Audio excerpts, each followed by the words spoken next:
اسلام کا ایک جرری دلیر ہے. اسلام کو ایک ایسا ثبوت اللہ نے عطا کیا ہے کہ یہودی کہتا ہے اگر 6 مہینے یہ شخصیت دنیا میں اور رہتی تو شاید دنیا میں کوئی کافر نہ بچتا. وہ ثبوت کون ہے؟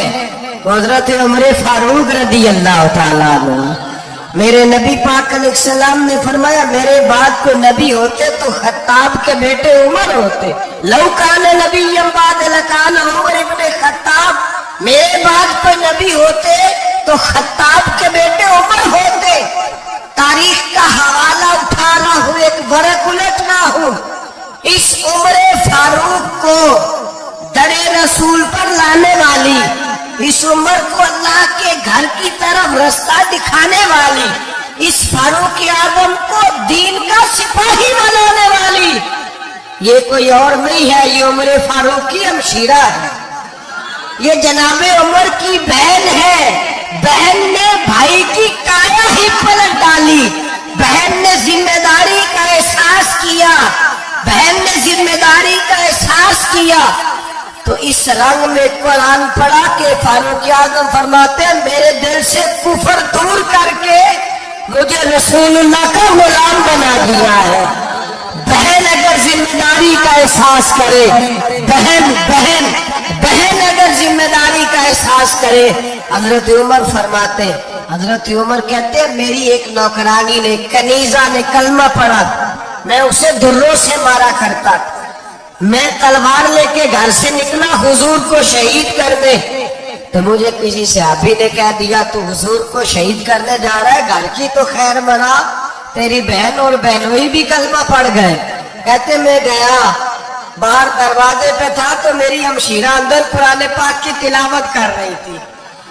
فاطمہ بنت خطاب، فاطمہ بنت، کتنا پسند ہے یہ نام صحابہ، کس نے رکھا ہوا ہے.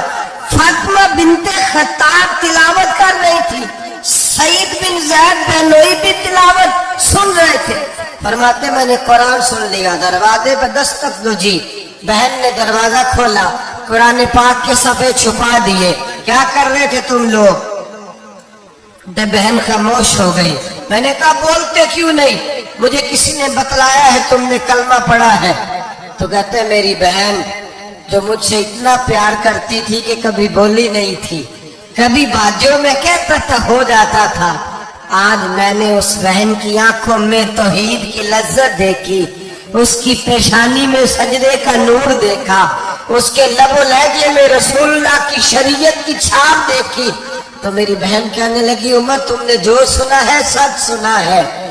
اب میں اور میرا خامد مصطفیٰ کے نوکر ہیں، اب ہم دین کے پیروکار ہیں. اتنے زور سے تماچا مارا، میں گر گئی.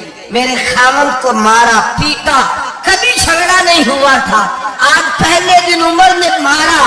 میری پیشانی سے خون نکلا، اٹھ کے کھڑی ہوئی. میں نے کہا تو مجھے جان سے پیارا بھائی ہے، زندگی بھر تیرے سامنے کبھی میں نے کلام نہیں کیا، لیکن عمر یہ توحید کی بات ہے، یہ رسول اللہ کی بات ہے. اگر تو خطاب کا بیٹا ہے تو میں بھی خطاب کی بیٹی ہوں. جس ماں کی چھاتیوں سے تو دودھ پی کے جوی ہوا ہے، میں نے بھی اسی ماں کا دودھ پیا ہے. جتنی طاقت ہے تو لڑا لے، جتنی ہمت ہے تو مار لے، لیکن اب میں رسول اللہ کا دامن نہیں چھوڑوں گی.